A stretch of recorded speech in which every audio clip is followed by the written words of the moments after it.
हनुमान् श्रीपदो वायुपुत्रो रुद्रो नघोजरः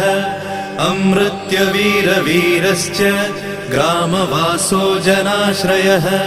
धनदो निर्गुणः शूरो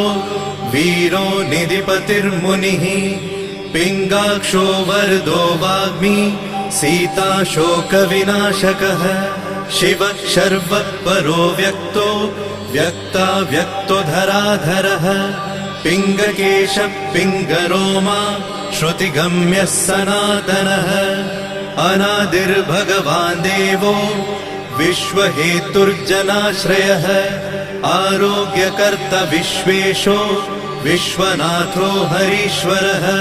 भर्गो रामो रामभक्तः कल्याणप्रकृतिस्थिरः विश्वम्भरो विश्वमूर्तिर्